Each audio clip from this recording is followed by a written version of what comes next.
La vida no es fácil para ninguno de los que creemos en Dios. La vida es dura, ¿Sí o no? Yo sé que hay por ahí iglesias y predicadores que enseñan que, bueno, que cuando uno tiene a Dios en su corazón, todo va a ir de maravilla, no vas a tener problemas, todo se va a solucionar, pero a veces hay cosas que vienen a nuestras vidas y decimos, bueno, Señor, no entiendo lo que está pasando, pero solamente sé una cosa: tú eres bueno, tienes lo mejor para mi vida y yo sé que todo está bajo tu control. Así fue lo que nos pasó el año pasado, en el mes de diciembre, cuando nuestra hija menor, Miriam, comenzó a hacer cosas raras. No era capaz de mantener el equilibrio. Un día entré en su habitación y le dije, Miriam, levántate, tienes que comer.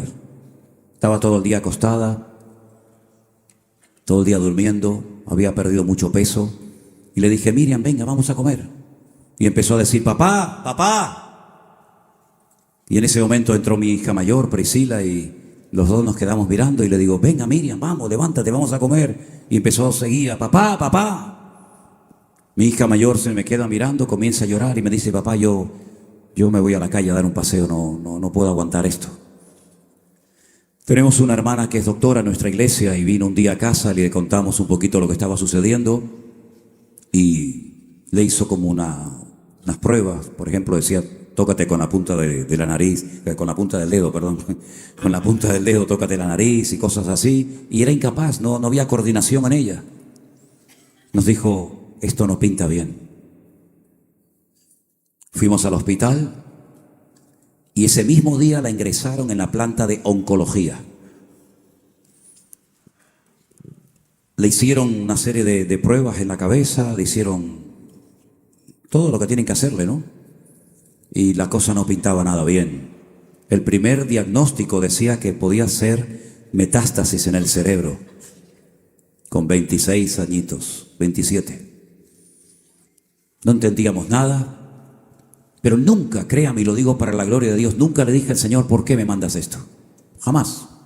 Lógicamente, como padre, no te espera que una niña con 27 años le digan tiene un 98% de probabilidades de que no salga de aquí. Tiene cáncer en la cabeza. ¿Qué hago? ¿Me pongo a predicarle? ¿Me pongo a cantarle canciones? En ese momento te das cuenta de que todo lo que has hecho en esa situación como que no sirve de nada. Le dije al Señor tirado en el suelo, Señor, si tengo que dejar de predicar, si tengo que dejar de viajar, pídeme lo que quieras, Señor, pero que mi hija no se muera.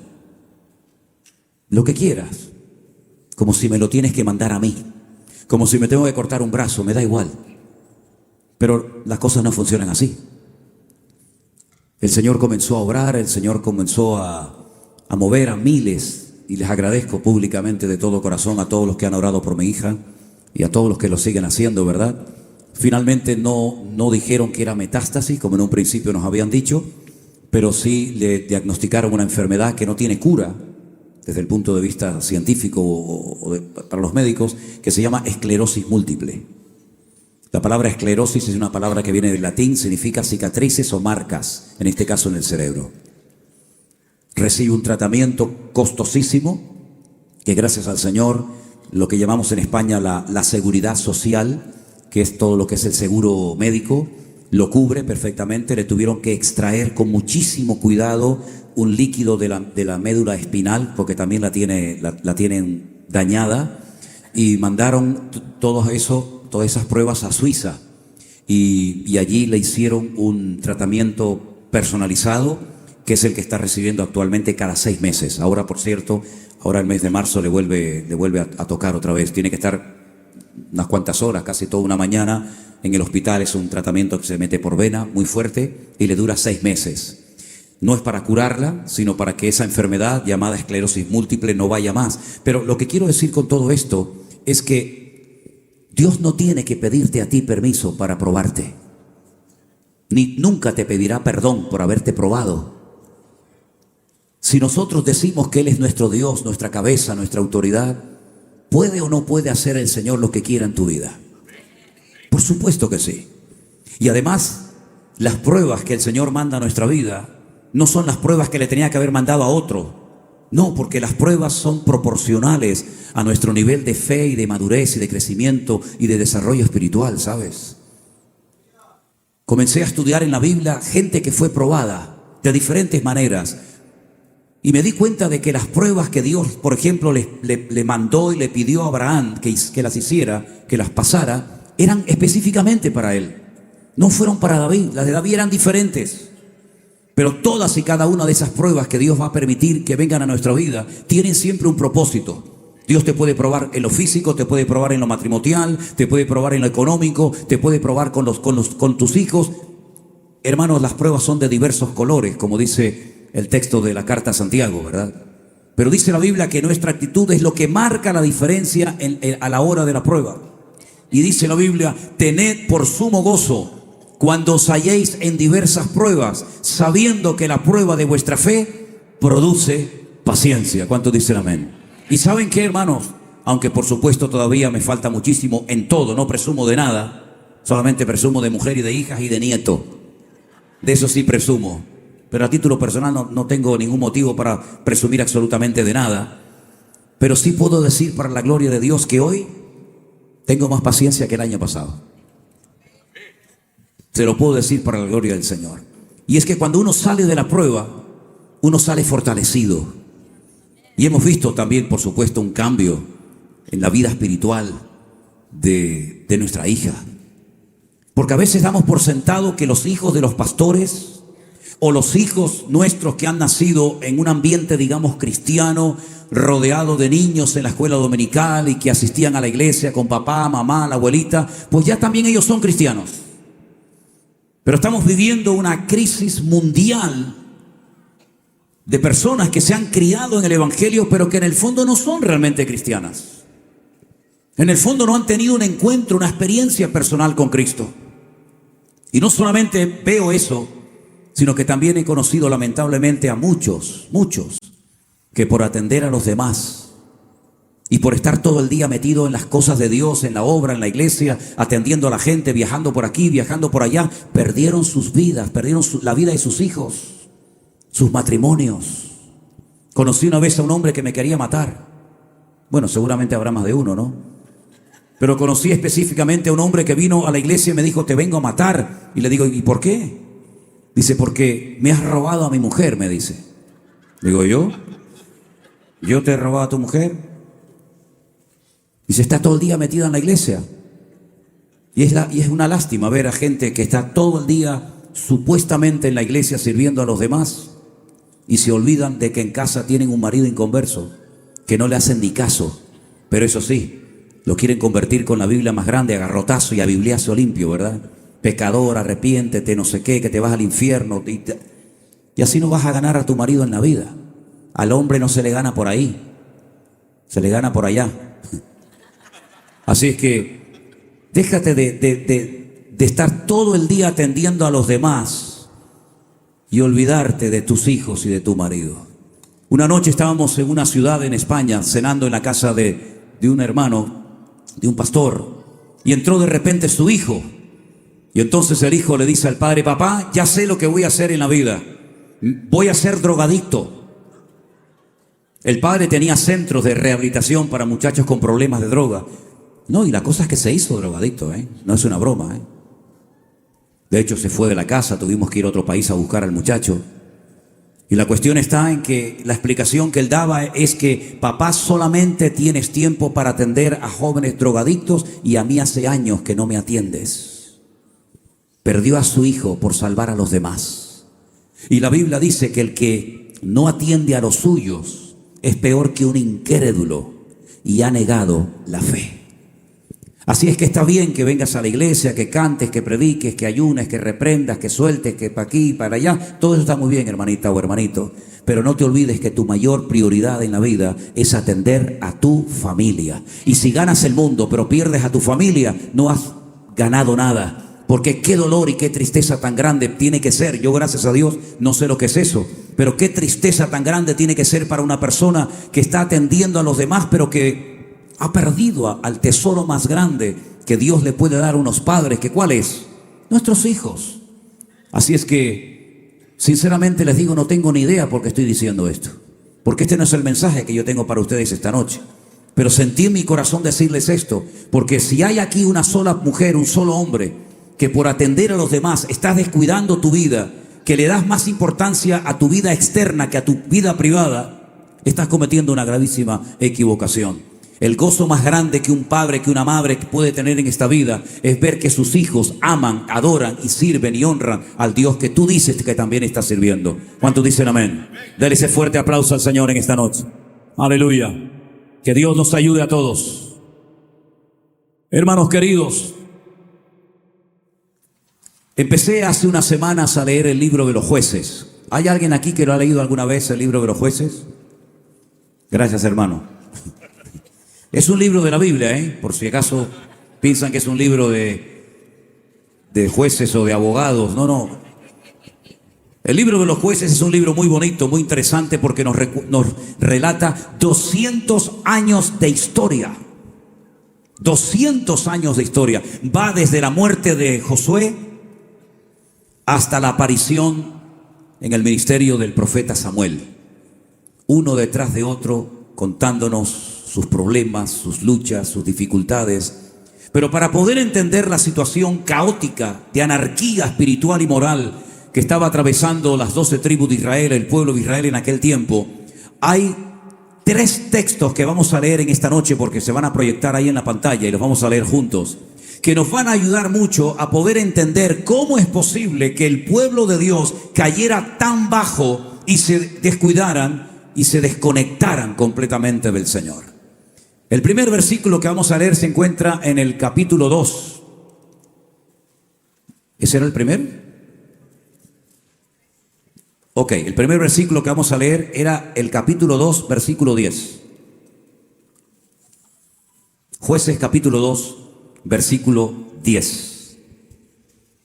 Y dice lo siguiente: toda aquella generación también fue reunida a sus padres, y se levantó después de ellos otra generación que no conocía al Señor ni la obra que Él había hecho por Israel. Toda la generación que había trabajado y honrado y servido al Señor durante el tiempo de Josué murió, incluido Josué. Y dice que se levantó otra generación que no conocía ni al Señor ni a la obra que el Señor había realizado por sus padres, por sus antepasados. ¿Y quién tuvo la culpa de que la nueva generación que había nacido no conociera ni al Señor ni sus obras portentosas? Pues esa generación que desapareció, que estaban muy preocupados en conquistar la tierra prometida, pero se olvidaron de traspasar el conocimiento a sus hijos y a la siguiente generación. Y se perdió toda una generación, porque dice la Biblia que esa generación no conocía al Señor. ¿Te has preguntado alguna vez si el que vive en tu casa, ese niño, ese adolescente y ese joven, conoce al Señor de sus padres? Porque a lo mejor sabe mucho de la Biblia, del Señor, pero del Señor de la Biblia no sabe nada. Le podemos preguntar a muchos niños y adolescentes: cuéntame la historia de Jonás, cuéntame la historia de David y Goliat, cuéntame la historia de Abraham, de Sara, de Moisés, de Ruth, etcétera, etcétera. Pero eso no significa de que ellos hayan nacido de nuevo. Pregúntale de vez en cuando a tu hijo: hijo, ¿tú has nacido de nuevo? ¿Tú has abierto tu corazón y has recibido a Cristo en tu corazón como tu Señor y Salvador personal? ¿Tú lees la Biblia, hijo? ¿Tú oras todas las noches? Cuéntame qué es lo que ves tanto en internet, qué es lo que te preocupa en la vida. Se perdió toda una generación porque estaban más ocupados en conquistar la tierra de Canaán, la tierra prometida, que en alcanzar a sus hijos y llevarlos a la presencia del Señor. Y ese fue el gran error de esa época, que toda la generación que nació no conocía al Señor ni las obras del Señor. Si tienes niños pequeños, cuéntales historias de la Biblia, ora por ellos. En Israel hay una costumbre, y es todos los sábados, el día de reposo, el día del Shabbat, toda la familia se reúne junto al papá. Y se come muchísimo, se canta, se lee la Biblia. Pero hay algo que se hace muy bonito, y es que al final de la comida, Cada uno de los hijos tienen que ir a la cabecera de la mesa y el papá le impone las manos a sus hijos y a sus hijas y los bendice. Todos los días sábados de toda la vida, la familia se reúne para orar los unos por los otros. ¿Cuándo fue la última vez que oraste por tu hijo? ¿Cuándo fue la última vez que oraste por los niños de tu casa? No, ellos van a la iglesia y en la escuela dominical los atienden y juegan con ellos y se les enseñan las cosas de la Biblia. Es que esa no es la forma. Estamos viviendo en unos tiempos donde nuestras familias están siendo atacadas de una forma tremenda. Lo que a nuestros hijos le están enseñando en las escuelas en nuestra época era impensable, totalmente impensable que les enseñaran esas barbaridades y esas locuras que nuestros niños están aprendiendo en las escuelas. Y para ellos es normal. Y hay como otros modelos de familia. Sin embargo, los principios, la educación, el transmitir el conocimiento, el animarles a orar, a aprender versículos, capítulos enteros de la Biblia, todo eso hay que aprenderlo en el hogar. Me gusta mucho cómo el papá y la mamá, por ejemplo, en la cultura del judaísmo, trabajan como si fueran un equipo. La mamá le pasa la fe al hijo o a la hija y el papá el conocimiento. Cuando ustedes leen, por ejemplo, la carta de Pablo a Timoteo, una de ellas, le dice: Timoteo, la fe que ahora tienes habitó primeramente en tu abuela Loida y posteriormente en tu mamá Eunice, y estoy seguro que en ti también, porque la palabra madre se dice en hebreo y está dentro de la palabra o del término emuná. Cuando usted lee la palabra emuná, que significa fe, las dos primeras palabras significan mamá, así que mamá está dentro de la fe, y la madre tiene que transmitirle la fe orando, enseñándole al niño que no hay problema que Dios no pueda resolver, contándole testimonios, transmitiéndole esa confianza, esos valores al niño y a la niña. Y eso los va a marcar para el resto de su vida. Y entonces, ¿qué es lo que hace el papá? El conocimiento. Los niños en Israel aprenden a leer y a escribir en casa antes de ir a la escuela. ¿Y con qué libro? ¿Con qué manual estudian? Con la Biblia, con la palabra de Dios. Y hay niños que saben libros enteros de memoria. Hermanos queridos, nuestra prioridad tiene que ser nuestros hijos, nuestra familia, los que habitan cerca de nosotros. Instruye al niño en su camino, y aun cuando fuere viejo, no se apartará de él, dice la palabra de Dios. La cantidad de chicos que cuando van a la universidad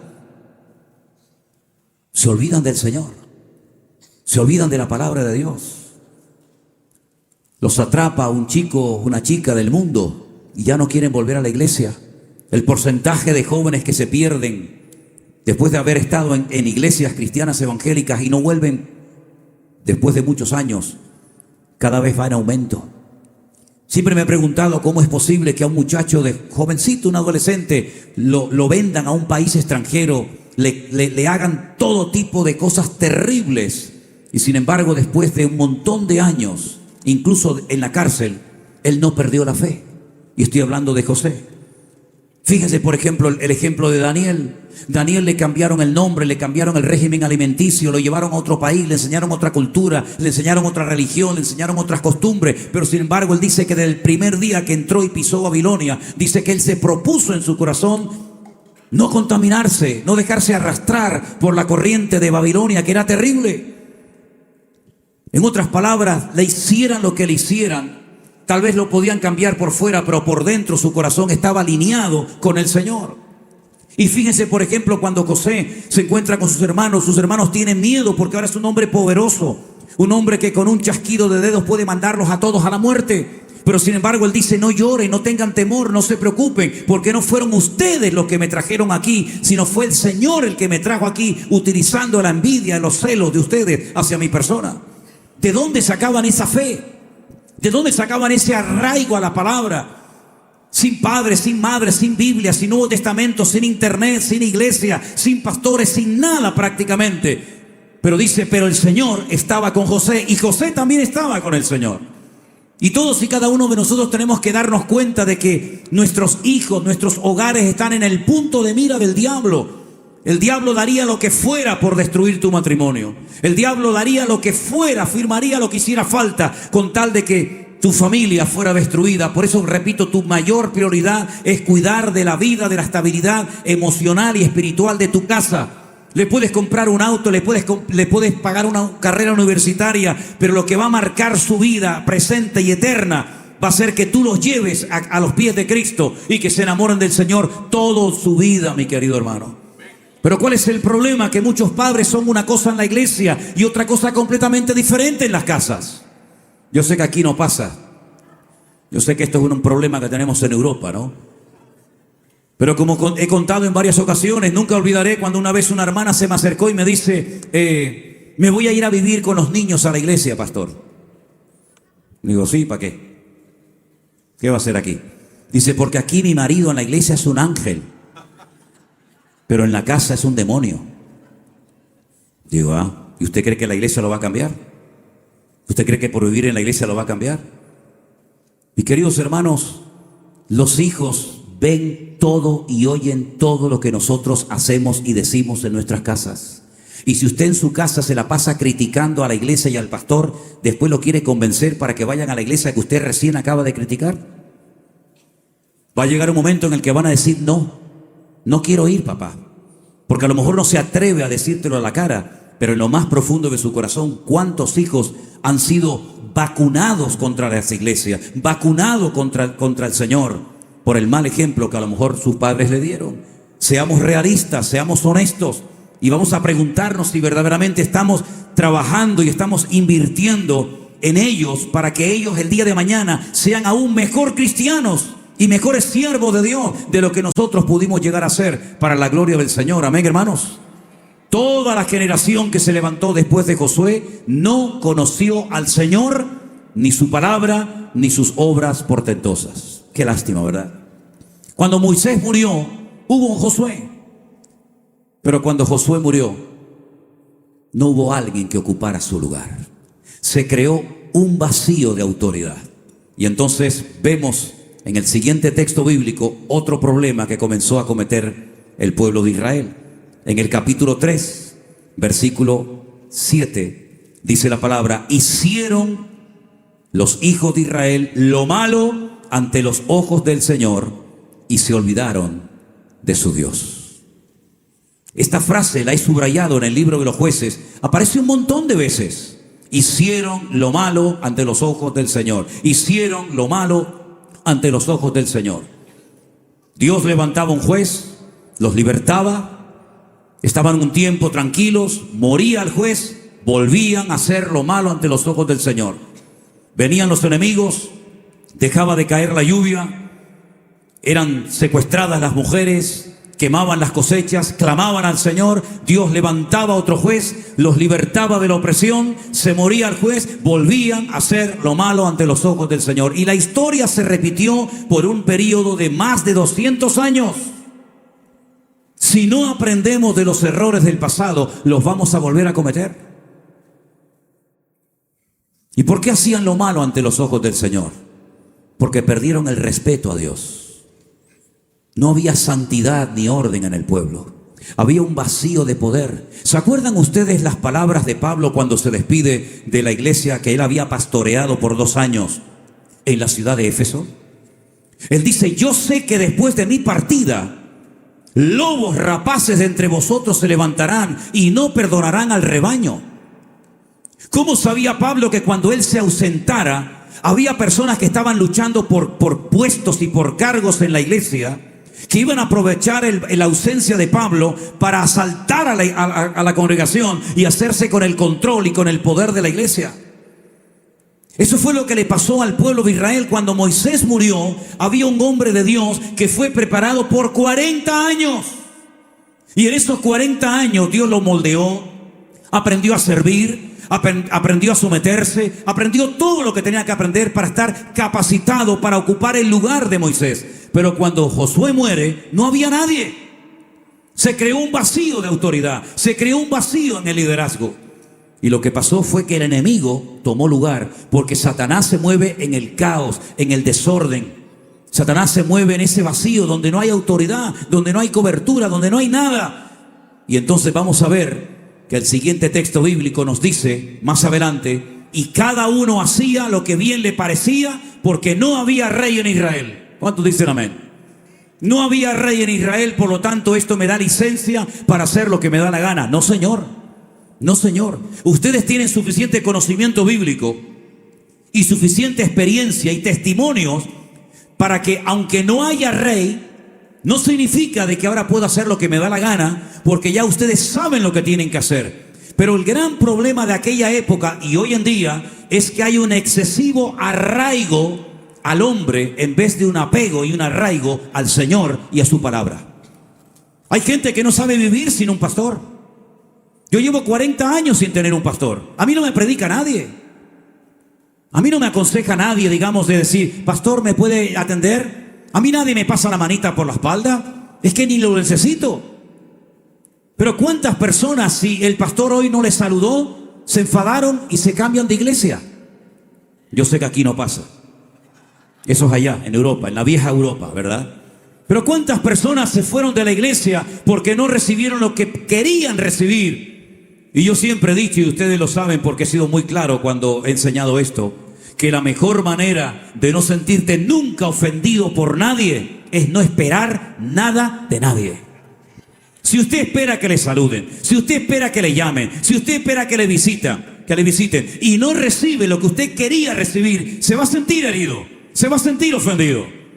Es como si alguien aquí esta noche, perdone que ponga un ejemplo así, es que yo vine para que el pastor Sierra me saludara, y si no le saludo, ya el pastor Sierra ya no sirve para nada, ya. Como el otro día, no sé si estás aquí, la persona que voy a hablar, no voy a mencionar nombre, pero a lo mejor vete a saber si estás aquí. Me escribe una señora y me dice, ¿puedo orar acostada en la cama porque me duele la espalda? Y le pregunté la edad. ¿Usted qué edad tiene, señora? Y me dijo la edad y yo le contesté, ¿y a usted no le da vergüenza, con la edad que tiene, preguntarme a mí si puedo orar acostada en la cama? ¿Es que acaso hay alguna postura bíblica para orar? ¿No se puede orar de pie, sentado, acostado, en un barco, en un avión, en un submarino, en una cárcel, en una cueva? ¿Qué más da como ore, hermano? Quiere orar de pie, ore de pie. Quiere orar sentado, quiere orar de rodillas, quiere orar tumbado en el suelo, quiere orar con las piernas para arriba y la cabeza para abajo. Pero ore, mijo, ore, ¿qué más da la forma? Pues se enfadó conmigo la doña, me llamó de todo y me dijo, ahora voy a tirar su libro del devocional a la basura y no lo voy a seguir más. ¿Por qué? Porque esperaba que a lo mejor yo le diera otra respuesta, no se la di y se enfadó. Y el problema que no tiene es ella, porque yo voy a seguir comiendo igual, a veces me entiende. Es que este hombre no tiene amor. ¿Cuántas veces me habéis oído decir, hermano, a mí me da igual lo que usted diga de mí? Si tengo o no tengo amor, si soy bueno o soy malo, a mí su opinión me entra por aquí y me sale por allá. A mí lo que me interesa es que en Cristo Jesús soy más que vencedor. El Señor está conmigo. Procuraré hacer las cosas lo mejor posible. Pero depender de la gente es lo peor que te puede pasar en esta vida, mi querido hermano. Lo peor que te puede pasar en esta vida. Pero el pueblo de Israel, no tenemos rey. ¿Y qué? No tenemos pastor. ¿Y qué? Hacemos lo que nos da la gana. No te da licencia hacer lo que te da la gana, porque ya tenemos que ser mayorcitos, ya tenemos que ser adultos para decir, oye, no tengo pastor, no tengo iglesia, estoy solo, mi marido me abandonó, mi mujer se fue con otro, mis hijos no sé qué, pero el que tiene que estar conmigo ha prometido estar siempre y lo estará, mi hermano. La Biblia dice en segunda de Timoteo, dice, en mi primera defensa ninguno estuvo a mi lado, nadie. ¿Dónde estaba Timoteo? ¿Dónde estaba Silas, Priscila, Aquila, Tiquico? ¿Dónde estaba? Ninguno estuvo a mi lado. Claro, mientras viajamos, mientras somos famosos, mientras nos invitan por aquí y por allá, todo el mundo quiere venir con uno, claro. Pero es que en la cárcel tengo frío, no tengo ni un capote para abrigarme, estoy solo. Dice, y además los poquitos que me quedaban se fueron. Demas se marchó amando este mundo. Alejandro el calderero me ha causado muchos males. Nadie estuvo a mi lado, pero hay un versículo ahí que dice, pero el Señor estuvo a mi lado y me dio fuerzas y me libró de la boca del león. Aleluya. Denle ese aplauso fuerte al Señor, hermano. El Señor estuvo a mi lado. Gloria a Dios. Y estamos viviendo en unos tiempos en los que no podemos depender del culto, no podemos depender del pastor. Tenemos que depender única y exclusivamente de Dios. Ya está bien de levantar a los altares a la gente que predica en los púlpitos. Es lo peor que pueden hacer ustedes como pueblo de Dios. ¿Y cuántos pastores han ocupado en la vida de las iglesias el lugar de Cristo? Lo que el pastor diga hay que hacerlo. ¿Por qué? Porque es el pastor. No, señor.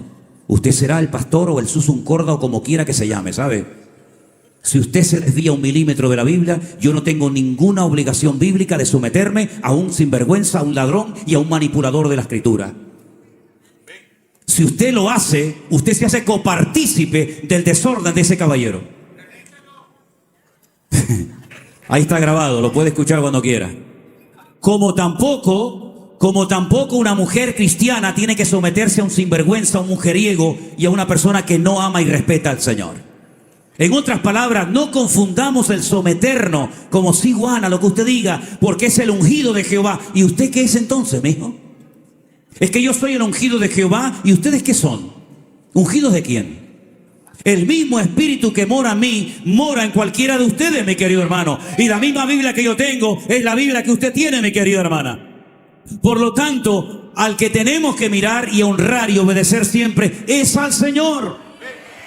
Y por supuesto, si una persona me guía, me aconseja, me pastorea y me atiende con la palabra de Dios en la mano, yo diría amén. Pero en el momento en el que se desvíe de la palabra, yo no tengo ninguna obligación, ni moral ni espiritual, de hacerlo. Porque, repito, me hago copartícipe de su pecado o de su error.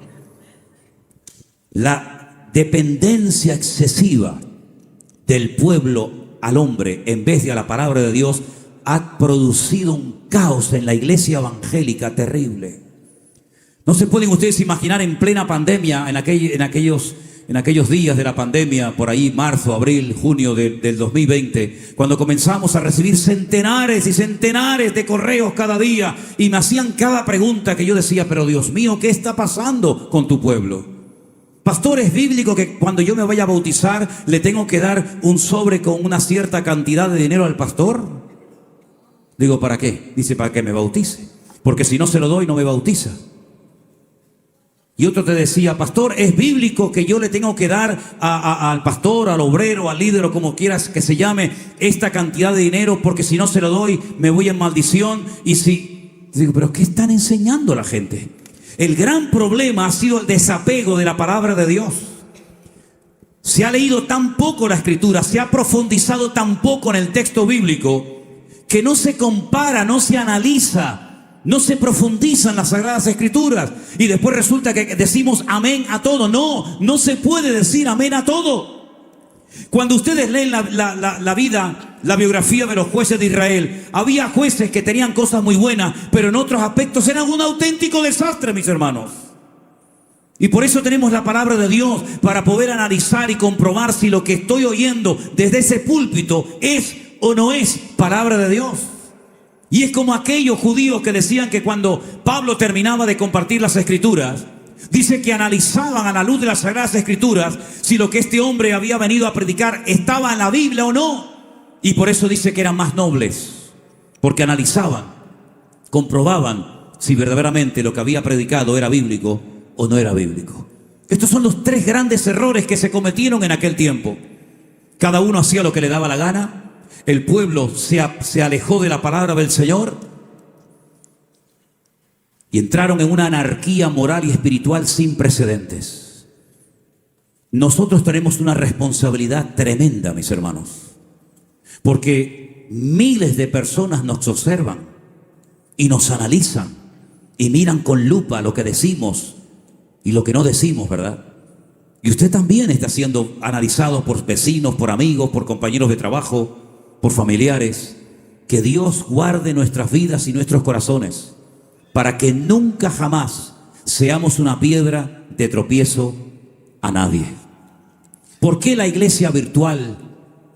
¿Y por qué los programas que hacíamos, o cuando los puedo hacer, que a veces cada vez tengo menos tiempo, como el pastor online, venga preguntas y venga preguntas y venga preguntas? ¿Por qué tuvieron en ese momento tanta repercusión y tanto éxito? Porque tenemos testimonios de personas que se fueron de las iglesias y estuvieron 10, 15, hasta 20 años sin querer congregarse. ¿Por qué? Porque salieron heridos, salieron lastimados, perdieron la fe, perdieron la confianza, perdieron la autoestima, lo perdieron absolutamente todo. Y yo a todos y a cada uno de ellos les decía y les vuelvo a repetir: acérquense a la palabra del Señor, analicen con la palabra de Dios en la mano si lo que están oyendo y aprendiendo viene de parte del corazón de Dios o de dónde viene eso. Un día estábamos visitando la ciudad de Milán en Italia y al terminar el culto se me acercó una hermana que yo de broma le dije: hermana, póngase de pie. Me dice: no, estoy de pie. Ay, perdón, era así chiquitita, más o menos así. Digo: póngase de pie. Dice: pastor, estoy de pie. Digo: ay, disculpe. Y me dice: hicimos un culto unido de varias iglesias y esta hermana vino de otra congregación y me cuenta, dice: pastor, le quiero contar algo. El domingo pasado en la iglesia, nuestro pastor se acostó así en la plataforma y dijo que él había sentido en el espíritu, no sé en qué espíritu era, pero dice que lo había sentido en el espíritu, que tenían que taparlo, tenían que cubrirlo con billetes. Y entonces la gente pasaba, monedas no, pues si le pone una monedita sale rodando, ¿vio? Tiene que ser billete. Y él se quedó así quieto. Se podía haber quedado quieto ahí 30 años. Pero se tumbó, lo cubrieron con dinero. Y entonces, yo quiero saber, pastor, si eso es bíblico o no. Digo: mire, hermana, escúcheme una cosa. ¿Usted pasó adelante y tapó al señor este? Me dice: sí. Digo: entonces usted es peor que él. Usted es peor que él. ¿Para qué viene ahora a chismorrear de lo que hizo el pastor si usted también entró en ese juego? Usted es peor que él. Porque el que sabe hacer lo bueno y no lo hace, está pecando. Así que no le eche la culpa a este caballero. Usted es igual que él. Pero ¿sabe por qué lo hizo? Porque seguramente usted tiene un cargo en esa iglesia, ¿verdad? Me dice: ¿cómo? Cuando alguien te dice ¿cómo? O te hace es porque está pensando a ver lo que te va a decir. ¿Usted hizo esto? Ya está, ya lo hizo, seguro. Usted tiene un cargo en la iglesia, ¿verdad? Me dice: sí, pastor, yo soy líder de no sé qué. Digo: claro, eso es lo que te pasa.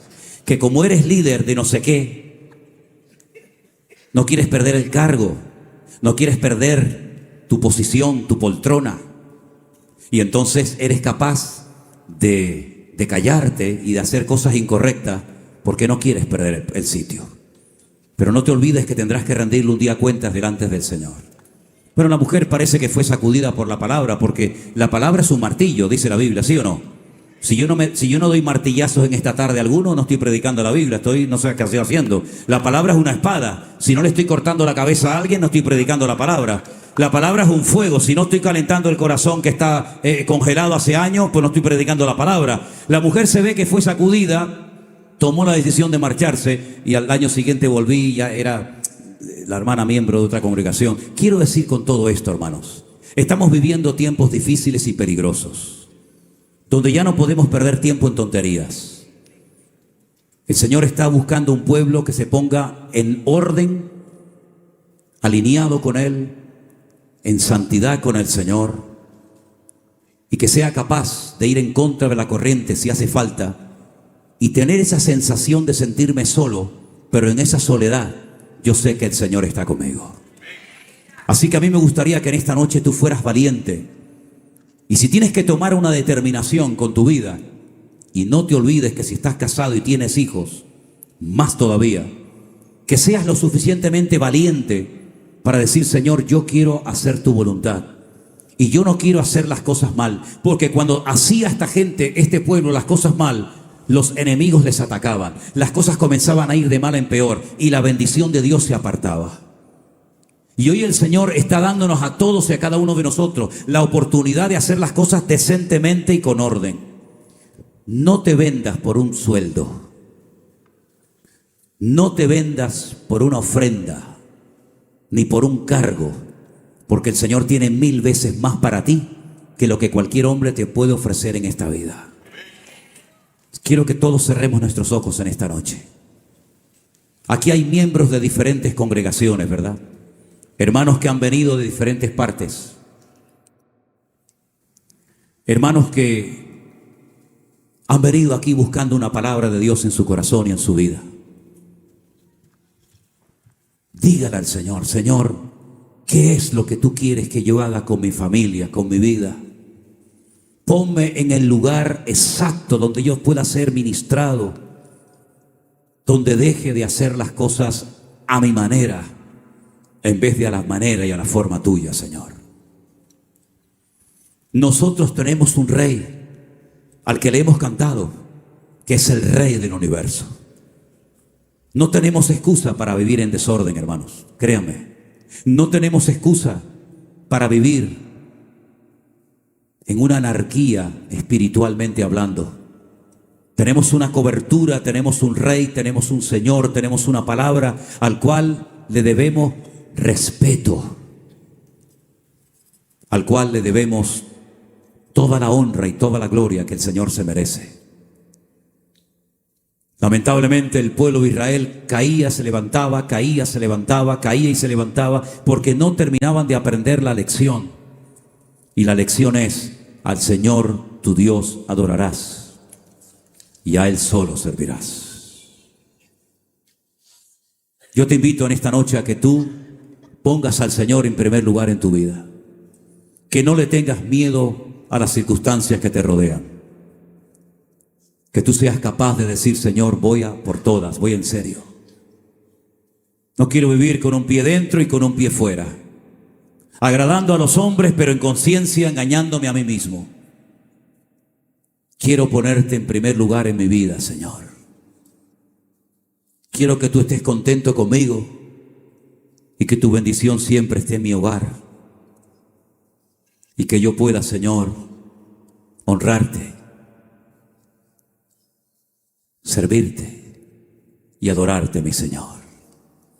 Si en esta tarde entre nosotros hay hermanos que quieren ir en serio con el Señor, que quieren dejar a un lado el desorden, la rebeldía, esa insatisfacción constante y permanente, ese vacío que nunca parece que termina de llenarse, pero tú quieres, si quieres, empezar de nuevo y decir: Señor, si tengo que empezar de nuevo, es mejor empezar de nuevo contigo que no terminar la carrera y perder el tiempo. Hermanos, los días se acortan, ya no hay tiempo que perder, ya no hay tiempo que perder. A mí personalmente me queda menos ministerio y menos vida de la que ya he vivido. Por lo tanto, no puedo perder el tiempo en discusiones, en cosas que no edifican, que no son de Dios. Si tú quieres ir en serio con el Señor, ponte de pie ahí donde estás y juntos, como una familia en Cristo que somos, estaremos orando a nuestro buen Dios. Aleluya. Gracias, amado mío. Gracias, amado mío, Señor. Los que se pusieron de pie, vengan al frente, vengan aquí delante. Con temor y temblor y reverencia a nuestro Dios, venimos delante de ti, mi Señor amado. Aleluya. Oh, sí, Señor, gracias. Ya no quiero ser igual. Aleluya.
Renuévame, Señor. Señor Jesús. Aleluya. Ya no quiero ser igual. renuévame, Señor Jesús. pon en mí tu corazón, Porque todo lo que hay porque todo lo que hay dentro de mí. Nos humillamos delante de tu presencia, amado mío, y te decimos, renuévanos, Señor. Transforma nuestra vida de oración, nuestra comunión contigo. Que nos enamoremos una vez más de ti, de tu palabra, Señor. Que nuestro anhelo y prioridad en la vida sea amarte y honrarte y servirte a ti cada día mejor, Señor. Aquí estamos como barro en tus manos, Señor. Dale la forma que tú quieras. Perdónanos, Señor, por el tiempo perdido. Perdónanos, Señor, por discusiones absurdas y ridículas que no conducen a nada. Señor, somos un pueblo tan necesitado. Un pueblo que necesita permanentemente de tu mirada, Señor. Hoy abrimos la puerta de nuestro corazón a ti completamente, Señor. Ven a nosotros una vez más, Señor. Espíritu Santo de Dios, llénanos y más de ti, Señor. Aleluya. Trae restauración a las familias. Trae restauración a los ministerios, Señor. Y sobre todo que nunca apartemos nuestra mirada de ti, amado mío y Señor. Aleluya. Gracias por tu amor. Gracias por tu misericordia. Gracias por todos estos hermanos que han hecho un esfuerzo por estar aquí en esta noche, Señor. Recompénsale, Señor. Que se vayan llenos de ti, Señor. Y gracias por este amor tan maravilloso que sin conocernos prácticamente de nada, viéndonos por primera vez en la vida, es como si nos conociéramos de toda la vida, Señor. Y eso es producto de que tu amor ha sido derramado en nuestros corazones, Señor. Gracias, Padre, por tu familia hermosa. Llénanos cada día más y más de ti. Y danos más amor entre nosotros para que el mundo crea que tú eres nuestro Dios. Llénanos de tu amor, Señor, más y más. En el nombre de tu amado Hijo Jesús. Aleluya. Acérquese a alguien y ore por su hermano. Acérquese a esa vida, esa señora, esa jovencita, y bendiga a su hermano en esta noche. Dígale, Señor, gracias por la unidad del cuerpo de Cristo. Gracias, Señor. Gracias, Señor. Donde no levantamos una bandera de ninguna iglesia, ninguna denominación, sino levantamos en alto a ti, Señor amado mío. Aleluya. Bendito seas, oh Dios. Bendito seas. Diga, bendigo a mi hermano, su casa, su familia, todo lo que tiene y todo lo que es. Aleluya. Gracias, Señor Jesús. Abraza a su hermano, dígale, hermano, le amo en el amor del Señor. Aleluya.